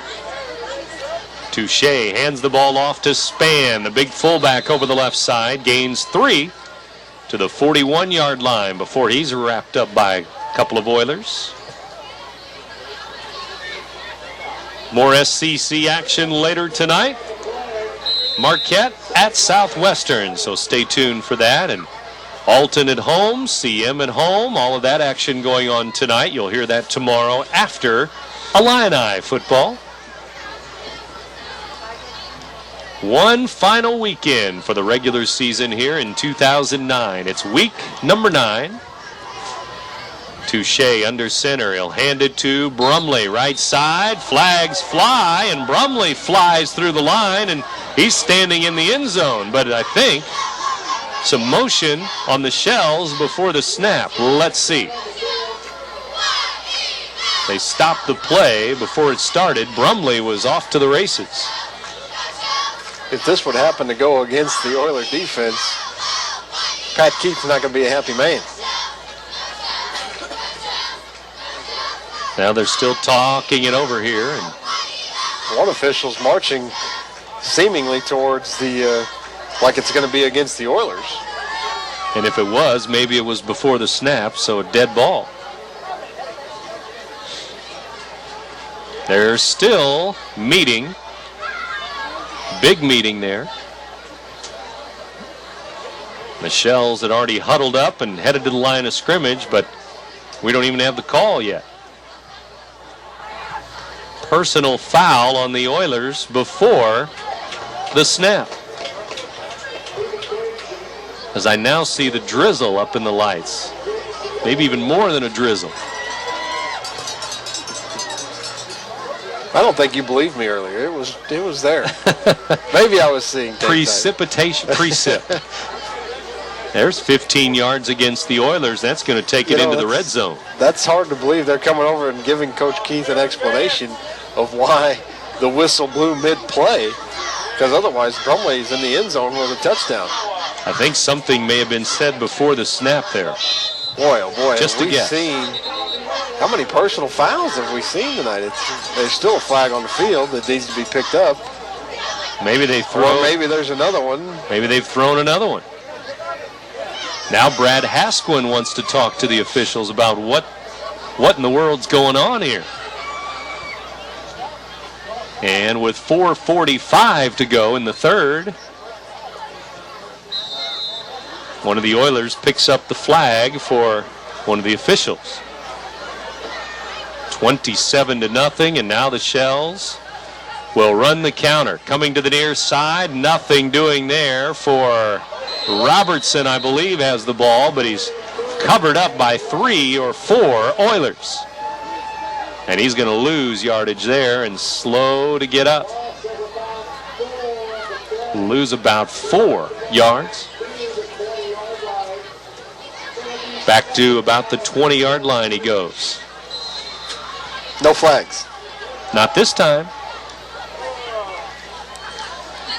4 minutes and some change here in the third quarter. Clock rolling again after the run by Robertson, but that was a loss of 4. Now they'll run it to the right side. Lots of room there, and down inside the 10-yard line. That's a first down, as it was second down and 14. The give on the pitch was to West, the sophomore, and he's off to the races. A little guy, but he's got some explosiveness, some good speed, and he gets a nice burst there and takes it down inside the 5. First and goal for the Shells. And we're inside 4 minutes left. Third quarter. And it is first and goal right at about the 5-yard line. Touche under center. Long count this time. He'll hand the ball off. It's West again. He tries the left side. Now the ball squirts, flies out of a pile there, and goes out of the back of the end zone, maybe. Let's see what the call is here. I thought the runner might have been down. Then all of a sudden the ball flew out of there. And it looks like it may have went out of the back of the end zone here. Touchback, Oiler football. That's the call. It is indeed a fumble and yet another turnover. So give Roxana their third lost fumble. 3 turnovers for them. All inside the red zone as well. All 3 inside the 10, you're right. That's right. So Roxana loses another one inside the Oiler 10-yard line. Another fumble. First turnover of the second half for the Shells. And this third quarter is taking a long, long time. A lot of flags and turnovers and things of that nature. Exactly. Ragusa hands it up the middle. McElroy has all kinds of room. He has a first down out to the 40, the 50. Now he loses the football. It's a fumble, and it is Roxana football, it appears. It is. He gains about 30 yards and then was hit and dropped the football. It laid there for a while, and the Shells jumped on it. Well, he's running down the far sideline, carrying it in his inside arm. The right arm needed to probably switch that one over to the left side to prevent that from happening. But as it is, he carries it in the right arm, loses the football, and the Shells have it back. Second time tonight we've had turnovers on back-to-back plays. Am I right? You are right, yes, at least twice. Could be more. These turnovers are getting out of hand. We have 4 touchdowns on the board, but more turnovers than that. Big hole up the middle. The Shells, and it's Brumley still on his feet. Down to the 10, to the 5. He scores! What a run by Drew Brumley. 49 yards, and somehow he stayed on his feet right up the middle. Boy, that was a tremendous effort by Brumley that time to stay on his feet, as you mentioned, and elude tacklers, bounce off tacklers, some arm tackling by the Oilers, but great effort by Brumley, and just willpower there to stay on his feet and get into the end zone from 49 yards out. Looked like he was down a time or two, and then in the secondary may have been tripped up a little bit. He stumbled a little bit, but stayed balanced, stayed on his feet, and now Garner will try for the extra point. It's 33-0. They'll try to make it 34. It's a bad snap, though, and the holder will have to just sit on it. That's Brandon Palin, number 5, and that play blows up, but another touchdown for the Shells, and they've scored 3 times here in the third quarter, and what a third quarter it has been for Roxana. They lead it 33-0. You're listening to 1570 Radio Sports. Make life easy for yourself at the United Methodist Village. With no more stairs and no more home upkeep in a spacious apartment or villa home, with no upfront endowment and just one monthly fee, you stay in control of your finances. Now that's easy and smart.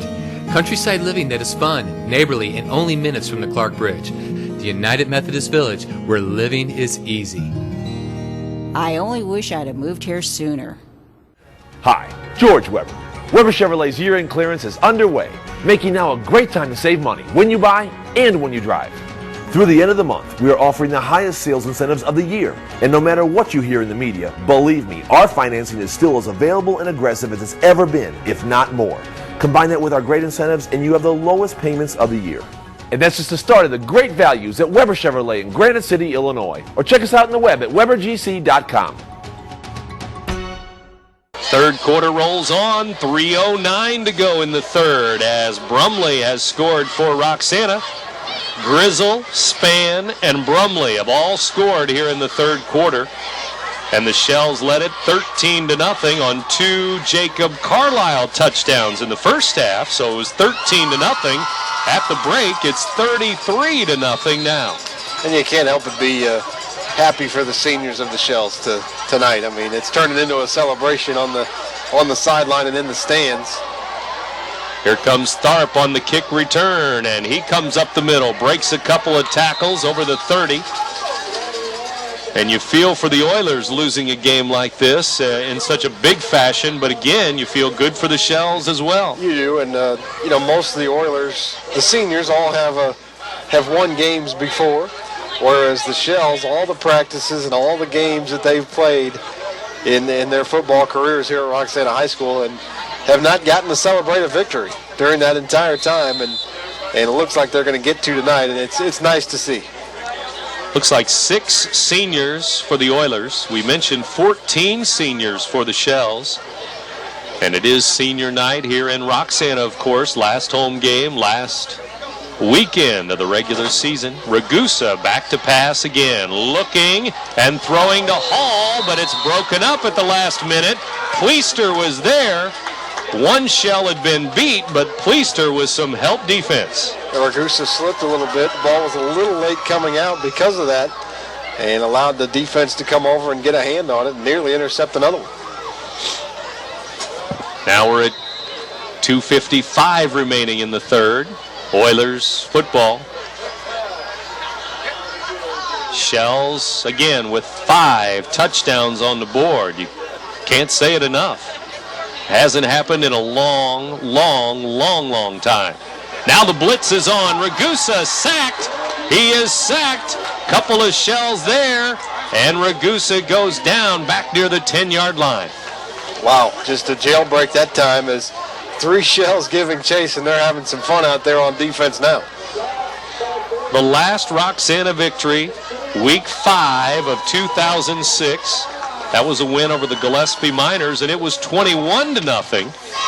But still not as many points as we're seeing tonight. 33-0 Shells. And they may not be finished. Oilers ball. But it's third and about 30 to go. Ragusa back. He slips down as he tried to plant and throw, and likely throw deep, but he is sacked once again. It's 4th and a mile. I mean, you hate to say it, but the offensive line of the Oilers is not blocking anybody. And they are having meetings back at the quarterback right now. And Ragusa's just running for his life. 1:40 to go here in the third quarter. 6 times Ragusa has been sacked already. And again, they have to punt it away from their own end zone this time. It's a low line drive. It's going to be grabbed at the 30 by Perry, down to the 20, into the red zone, to the 10, knocked out at about the 10-yard line. 9-yard line. Looks like 1st and goal for the Shells. Unbelievable. I mean, number 1, Roxana's had a short field over and over and over again. That helps a little, whether it's a turnover or a short punt. But again, Roxana's defense needs to be credited. They have a shutout. and holding the Oilers to not much offense at all. Yardage, points obviously 0, and the turnovers 2. And if you're the coaching staff of the Oilers, I'm trying to think of something that you would come out and a positive that you could come out of this game with. Handoff goes to Brumley over the left side. He is stacked up at the line of scrimmage. 2nd down and goal at about the 9-yard line. I guess you've got a quarter to maybe find something, but boy, just a season that they're going to try their best to forget. An 0-9 season. And again, in the Riverbend, we're going to have probably 2 teams with 0-9 records and 2 other teams at 1-8. But we'll see once the weekend is over. This third quarter is about over. We have 45 seconds to go in the third. It's Touche again under center. He'll give it to Brumley. No, he's going to keep it himself. Touche is tripped up at about the 6-yard line, maybe the 5. It's 3rd and goal.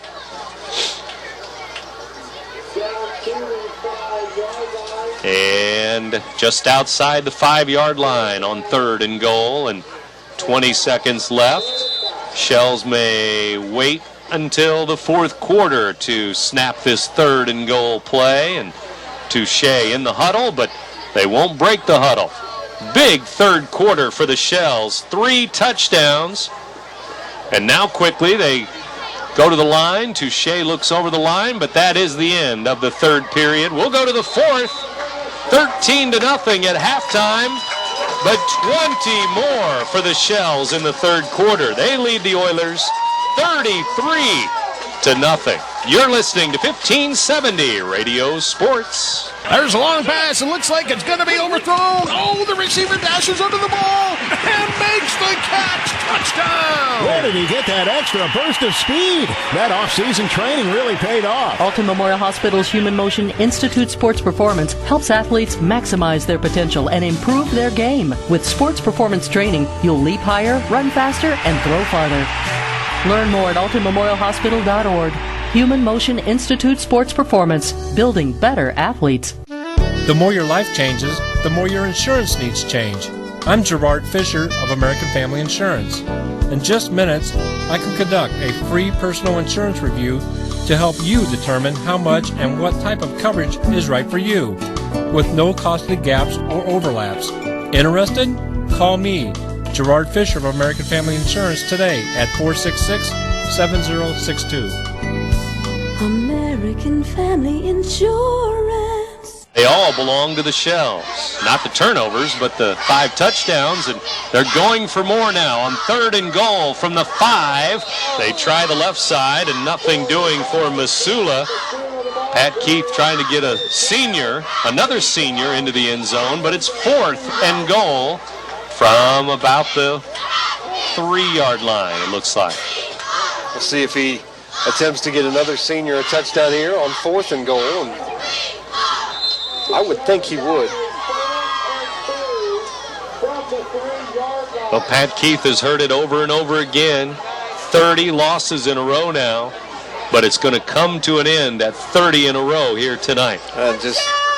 You're happy for them and for the coaches, and not just, but the parents too that have sat through, all these losses. Here's a pitch to the near side. It's Brumley coming to the near side. Touchdown! It's Brumley on 4th down, 4th and goal, and Brumley makes it 39-0.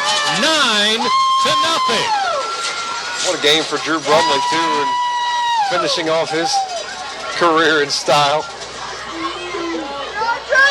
And here is an all-important extra point.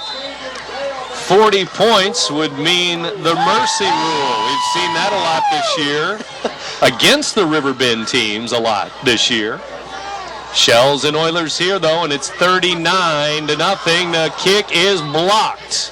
Blocked right up the middle as the Oilers were in on the kicker quickly there, and it's 39-0 with 11:06 to go. Brumley with 2 touchdowns. Carlisle with 2 touchdowns. Grizzle has 1. Span has 1. The Shells have spread the wealth. It's just, I'm sure Brad Haskins in disbelief right now, the head coach for the Oilers, as they have played some 5-3 teams better than they've played tonight. This is the fourth game I believe I've seen them play this year, and by far the worst. Taking nothing away from the Shells, they've come out with a lot of enthusiasm, and you just had a sense, really. I mean, watching the players beforehand, that the energy and the enthusiasm belong to the Shells. And it's easy to say when you're down 39-0 that that's the case, but just had a sneaking feeling that the Shells were going to come out with a little bit of energy tonight. And again, everybody, I would think, expected a close game, no matter how it went. And I'll say this for the Shells, the games that I've done during the 30-game losing streak, effort has not been the issue, that's for sure. No matter who the coach has been, the kids have played hard. I haven't seen too many Shells teams not play hard. Here comes a return for the Oilers, and it's out to the 30-yard line. That's where they'll start this time with 11 minutes to go. And there were a couple years there where they had 20 or 25 kids on the roster, the entire roster. Playing both ways. Yeah. And that, you just can't get it done with those numbers at all. It seems like every game was the same. 14-0 at halftime. Defense played pretty solid in the first half, and then but was on the field so much, and then by the time you look up at the scoreboard, it's incredibly lopsided. But when your guys are playing both ways, that's what's going to happen. They snap it back to Ragusa, and now they run the football, and it looks like McElroy for 10 yards out to the 40-yard line as he was battering Shells there in a nice, tough run, maybe 11 yards, 1st and 10. Out over the 40-yard line with 10:50 to go in the game. Been a while since the Oilers have had a winless season, I would have to think. They will snap it back. Ragusa rolling to the right. He's going to keep it. He's over the 45, out to the 46, a gain of 5 or 6 yards that time. Again, over 10 minutes to go in the game, but we're at 39-0. Roxana with the lead. I know 95 was an 0-9 year for them, but that was about the time they started to get going a little bit.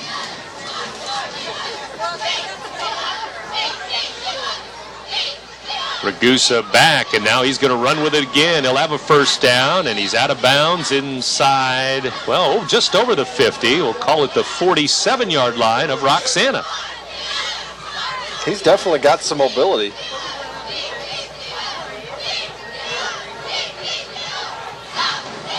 They go back to the late 80s and early 90s. The Oilers lost 26 games in a row. And the Shells again 30 in a row before this victory tonight. And the handoff goes to McElroy again. Up the middle he goes again. And another first down as he's inside the 35, down near the 33-yard line. I did think, though, by this time tonight we'd be in a close game.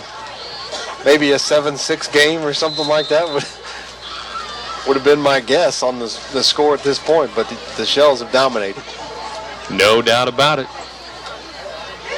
Any way you slice it, it's McElroy again. He'll try the middle, and this time it looks like no gain at all with 9:40 to go in the ball game. Late Hankey flies in again, maybe another unsportsmanlike. This one might be against the Shells, though. The last couple have been against the Shells, and Pat Keith hasn't liked it at all. And with a huge lead, you don't want to see that at all. But it is on the Shells again, unsportsmanlike conduct, and now he wants to know the number of that penalty.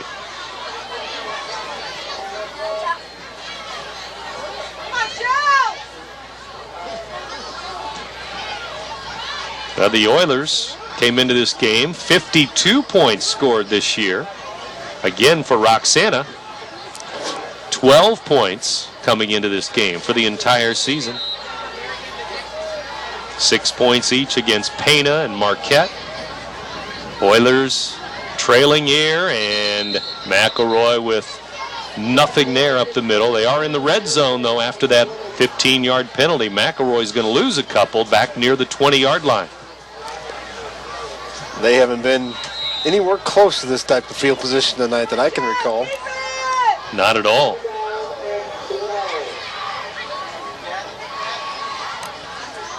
And Ragusa back, looking over the middle. He throws it over the middle, and it's too high for the intended receiver, and that was Colby Hall back there. Pleister for Roxana back there, too. The game Pleister's had, too. Couple interceptions, and has done a great job on Colby Hall. And a flag back at the line of scrimmage. We'll see if it's holding. Nope, personal foul on the Oilers, personal foul on the Shells. They may be setting a record for personal fouls now. I think so. The Oilers actually came into this game having given up more points than the Shells had this season. Oilers have now given up over 400 points now on the year. Wow. Given up over 400 and scored 52. That's 52. Not good. 9:11 to go in the game. Third down and about 13 to go. Now timeout. Officials timeout. Maybe they want to, I thought they might want to check the clock, check the down marker.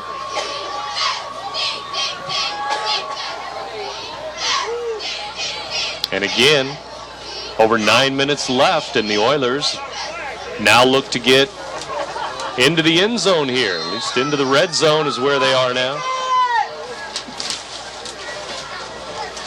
The snap is back to Ragusa. He's looking to pass, looking to run. Now he's sacked again. He's caught from behind, and it's 45 again. Masula with a sack. Well, Ragusa has just been under pressure all night long, and no different there. He had some time that time, and just nobody open. Now 8:45 remaining in the game. Fourth down. He was sacked at about the 22, so we'll call it 4th and 15. Need to get down to about the 7-yard line. And number 7, Ragusa, rolling to his right, throws it over the middle, and it is incomplete. As Shells and Oilers converge there near the goal line. It was Tharp for the Oilers, but knocked away as everybody got there at about the same time, and incomplete. Shells football. It'll go the other way from Roxana's 22-yard line, 1st and 10. And again, joined tonight by RiverBender.com. They'll be joining us indoors shortly for basketball. Boys and girls basketball, of course. So we look forward to that. John, Dan, and the rest of the crew. RiverBender.com. Check them out when you can. Brumley, I believe, the ball carrier there. And right up the middle he goes. Brumley for 1 yard, 2nd down.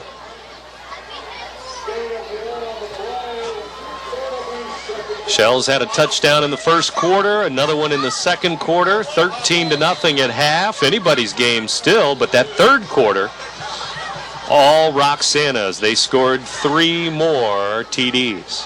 One of the biggest plays was the pooch punt by the Oilers that hit, I believe, an offensive lineman of the Oilers, was picked up by Brandon Grizzle and ran back for a touchdown. Made it 19-0, and that was it.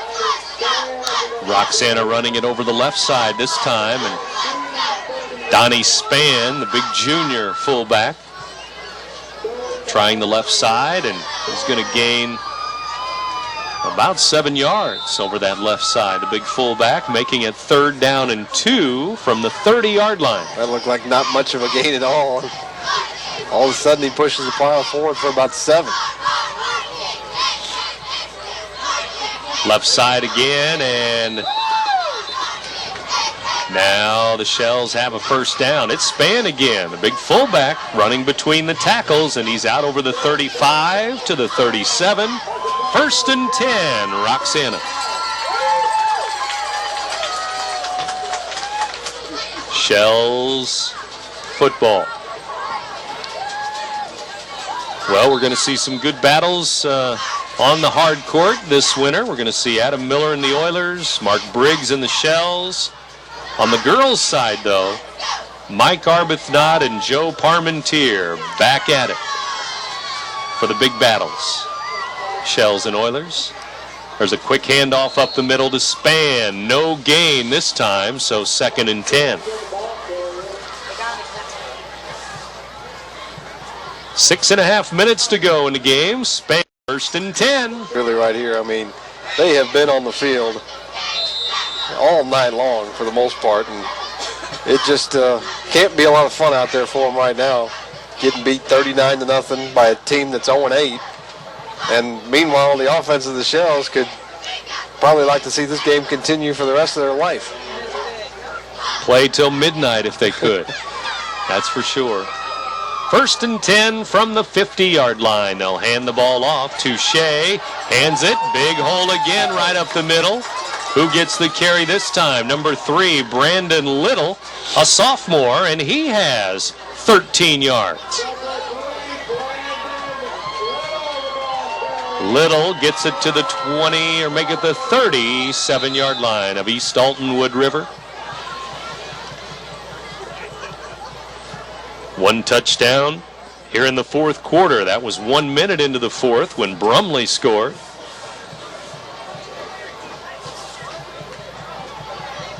Shells heading down the field once again. This may be Span. He is spinning up the middle and running backwards and still down near the 30-yard line as he kept the feet going with his back to the defense. How about that? Good run that time by Span, and he's just a load right now for the Oilers to be able to bring down. I wonder what he's going to do next year, his senior year. Pat Keith would like to see that in the backfield once again. Big guy. You can't coach size. That's or something like that. Size and speed. Span's got one of them. Yes, he does. He is a big man. Over the right side, Brumley. He's got the speed, but can't get his legs going here. The Oilers grabbing him in the backfield for a loss. Now the Shells, some fans have left a little early tonight, braving the cold, but they're going to be rushing the field in 4 minutes now. Student body right, student body left. It's practically been a running clock for the Shells on offense tonight with all the running. High formation again. Span the up man once again. Touche will hand it to the second man through, though, and that's number 25, who's had some good runs, the sophomore West.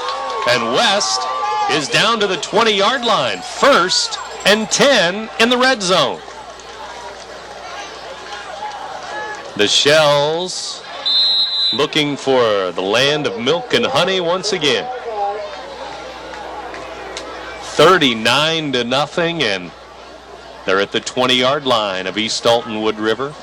Now you look at this Oiler roster, just littered with freshmen and sophomores and juniors, just really a handful of seniors. I count 6 is all. Oilers coming on the blitz, and they will get Span this time. No gain at all as he has wrapped up. Really, both of these teams, sophomores and juniors, leading the way, and even some freshmen dotted in there too. Now we're down under 3 minutes to go in the game. Again, don't forget, Explorers and Piasaw Birds coming up. You're in tune to WBGZ Alton, 9:15 on a Friday night.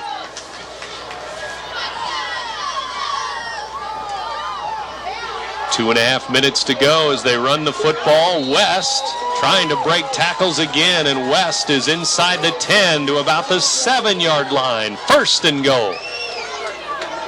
He's just a sophomore, and he is lightning fast through the line. Quick first step. 39 points on the board for the Shells again. 6 touchdowns on the board. Here's the snap back. It is fumbled, and then maybe a handoff to Spann there. New quarterback, Jacob Quaid, number 11, but I think Spann got the ball at the end of that play. We're under 2 minutes to go, 2nd and goal. Coach Pat Keith may or may not get a senior a touchdown here, or 2006 their last win, so don't let off the pedal now. No, let them enjoy the win. There's some teams that you think it's running up the score somewhat unfairly to the other team, but not the case here. No, not at all. Again, a new quarterback in there, a couple of new running backs, and now another fumbled snap. And that's to be expected. New players in there all over the place, and 3rd and goal now. From about the 5.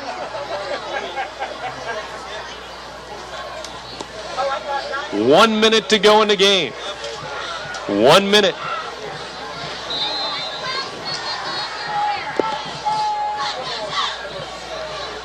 Third and goal from the 5-yard line as Roxana heads to the line of scrimmage here. We'll see about the snap. And this time they'll take a knee. They take a knee at the 5-yard line. Roxana. And by the time they set the ball for play, they won't need to run another play on 4th and goal.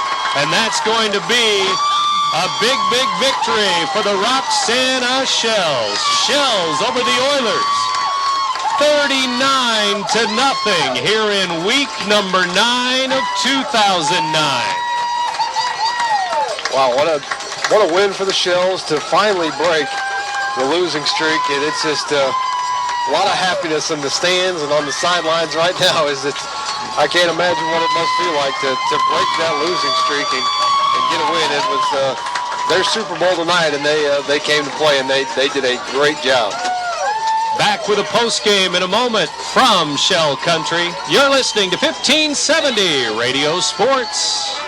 RiverBender.com's live coverage of today's game is brought to you by Jack Schmidt Chevrolet, the #1 GM certified dealer in Southern Illinois. Olin Community Credit Union, exceeding member expectations since 1934. Tycon Builders, 25 years of quality construction services. Alton Memorial Hospital, the best health care close to home. United Methodist Village, where living is easy. Tom Lane State Farm, your good neighbor agent in the Riverbend. Roberts Ford, the value store since 1949. Weber Granite City Chevrolet, Buy American. Gerard Fisher, American Family Insurance, all your protection under one roof.